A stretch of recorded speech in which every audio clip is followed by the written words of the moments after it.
I really believe that peace is really war is an ultimate failure of the human race. Pag hindi niyo na kayang mag-usap, no? It's like having kids na nag-aaway sa bahay. No? Do you want them to come into blows? Of course not, diba? So you find a way all the time. No? So these sovereign disputes are dead ends. No? They'll keep going on and on and on, and they're really dead ends. So you'll have to find a way to still get along and beneficial yung relationship ninyo. And of course, certainly war is not the answer to this. No? Claro.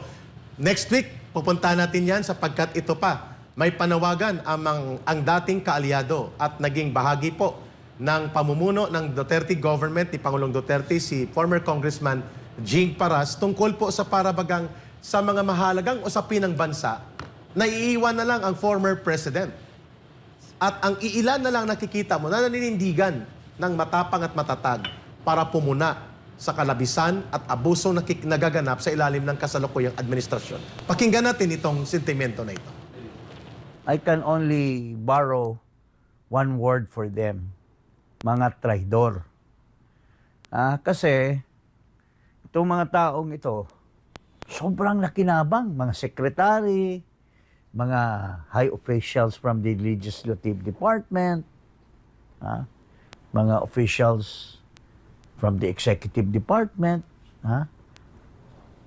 at itong mga elective officials, lalo na sa Senado, sa House, marami dyan hindi man electable as to their position. Pero dahil nung midterm election na si Duterte had his highest performance and trust rating, he was able to carry. Kaya nga yung 8 diretso ng Dilawan ay 0. Pero itong mga nanalo ay mukhang tumatraidor sa Pangulo. Alam mo, napakabait ni Duterte. Hindi niya pinapakialaman sila. Konsensya na lang nila. Mayroon diyang senador na hindi man manalo-nalo yan sa Dilawan. In-out pa nga ng Dilawan dyan dahil nagdala ng mga dancer doon sa isang stage. Pero nung tumalon kay Digong at binagbigyan, saka lang nanalo. Pero nasaan itong tao na ito? Nagpakita ba? Sumama ba kay Bato para imbestigahan itong tungkol sa droga? Wala. Saan yung mga nakinabang na hindi man mananalo bilang dahil kaya nga nagtampo yung butihing speaker na si Martin Romualdez. Kasi siya dapat ang manalo noong pagka-speaker noong panahon ni Digong. Pero he has the numbers, pero pinagbigyan itong mga iba. Pinapanalo, wala man lang numero. Pero nasaan sila ngayon? Nagpakita ba na they are for the president? Former president? Wala. So, pero sa kabaitan ni Duterte, he never made a single word against these people. So, konsyensya na lang ninyo. Alam namin, kaming naiwan na loyal kay President Duterte, alam namin kung gaano kayo nakinabang sa administrasyon niya. Pero ngayon, hindi lamang umalis kayo sa kanya, baka karamihan sa inyo, baka trumaydor na kayo sa kanya at iniwan nyo si Pangulong Duterte sa ere. Kaya, nakakawawa si Pangulo. Pero, alam mo, ang Diyos will always be there. Tsaka gising ng taong bayan, sir . At gising na, Ang taong bayan yan. Kilala na yung mga nakikinabang na mga traidor. Kung tumakbo man mga senador yan, kung sino man yan sila, tumakbo mga congressmen, pag natuloy itong grupo na sasaklolo at tumutulong kay PRRD in the 2025 election, I'm sure marami dyan ang malalaglag sa kanilang pwesto. Yun lang po ang masasabi ko. Nakakalungkot, nakaka-bring down na mayroon palang mga ganong mga tao na sobrang nakinabang nung panahon ni Digong, pero sobra namang dumidistansya ngayon. At pinipili nila na manatili sa pwesto and still make money even if they made so much money already during the time of Duterte. Ayun. Ito yata yung tinutumbok ni former Congressman Jing Paras, Attorney Marlon Mamloring, na uri ng mga politiko na ang kanilang mantra ay, in politics, there are no permanent friends or enemies, only permanent interests. Pero hindi yan pwede kay Digong. Kay Digong dapat pag nasa grupo at organisasyon ka at sa politika ng public service, dapat may prinsipyo kang malinaw. Hindi ka balimbing o hindi ka butterfly dahil lamang for convenience, for funds, and for access to power and authority. Ma'am Lorraine. May sinabi kasi si Jing, no, na kawawa si PRRD.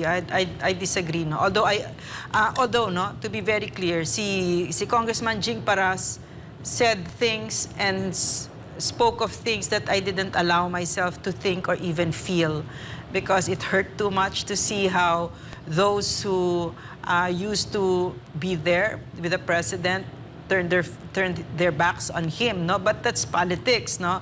But really, he really spoke for a lot of us, no? But having said that, hindi kawawa si PRRD kasi he's a veteran politician, no? And he understands. He doesn't take it personally. Although I'm pretty sure na nasaktan din siya. But I want to say, he has the people with him to this day. No? Yun ang to this mahalaga. day, yun ang mahalaga. At yung kasi ako, ever since bumaba si PRRD in office, I make it a point to go to him once a month or twice a month, thrice a month, whatever, no? Basta on a regular basis para alam niya, no? Gusto ko talaga alam niya. At saka worthy siya.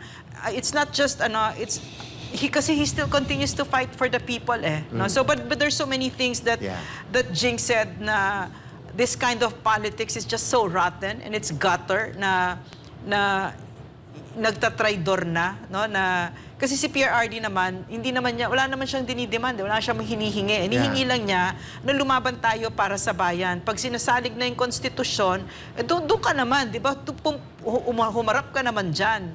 Pero Ma'am Lorraine, hindi niya ugali ang manumbat. hindi siya talaga ganon. nanunumbat. He doesn't take it personally, no? He doesn't take it personally. Which brings me to question kay Attorney Marlon Busanto.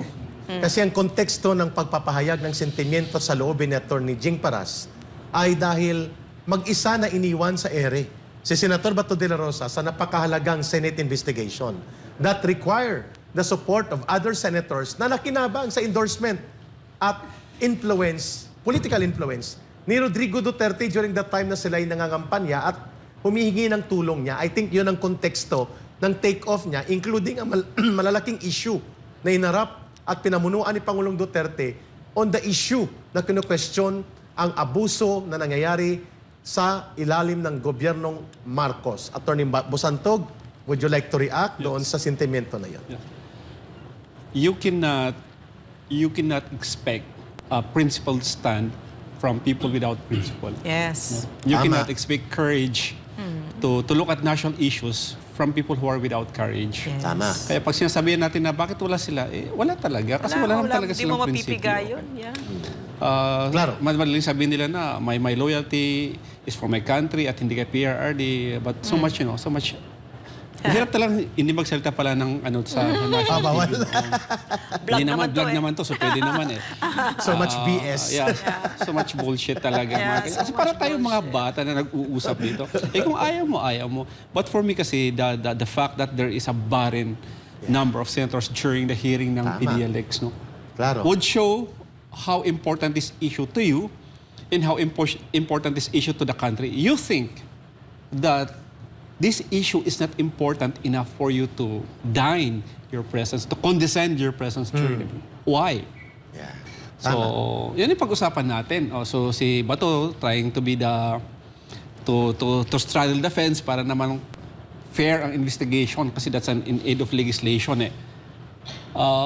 But for other people na wala doon yung mga expected people who should be asking the right questions at they are not there because maybe to the fear that they will be associated with the president or with this issue. Yeah. Ang sabi ko is you cannot demand Principles. principle stand from people without principles. May I just, Sige, ma'am. May I just one last, okay? Okay, about the president, no? About the former president, Rodrigo Roa Duterte, what I sense from him, no? And what I've known about him, what I've loved so much about him, he's just so bereft of ego. Wala talaga siyang, yung poder, siya lang yata ang Pangulo na bumaba ng June 30 na walang maniobra na para tumagal pa sa pwesto. Tama. No? So, he's so bereft of ego. So, ang nasisense ko sa kanya, because he's 79, no, 80 right now, I sense some detachment already from a lot of things, earthly things, no? And what I sense from him is bago ako mamatay, he's actually said it, no? He's actually verbalized it to me. Gusto ko makita maayos ang Pilipinas. Yes, ganun ang Huwag pagmamahal niya. bababuyin ang ating saligang batas. No? At ang taong bayan. Ma'am, Yes. mga kababayan, no? Briefly lang, rejoinder ko lang sa dalawa kong kasama, Atty. Bosantog Yeah. and Ma'am Lorraine. March pa lang po of 2022, 3 buwan pa away, o 4 na buwan pa siya bababa, nagliligpit na si Rodrigo Yeah. Duterte para umuwi ng Davao.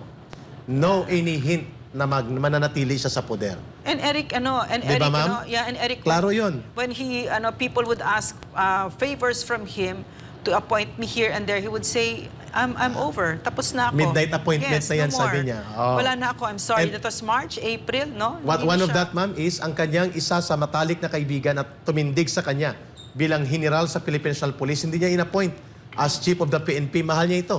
I'm talking about General Vicente Danao. Naging head ng kanyang Davao Police at tumindig sa kanya sa drug war. Never niya itong ipinilit na i-appoint as permanent chief PNP. Anong sagot niya? Sorry, Vic. Nakausap ko si General Danao eh. It's time for the new president to appoint a new Yeah. PNP for him. Yeah, even the CHR head, he gave the elbow room to the Hindi niya incoming minaniobra. president. Hindi siya kupal. Oo, yun. Yeah. So, klaro tayo ha, mga Also, can I just underline what Attorney Bosantog said? No?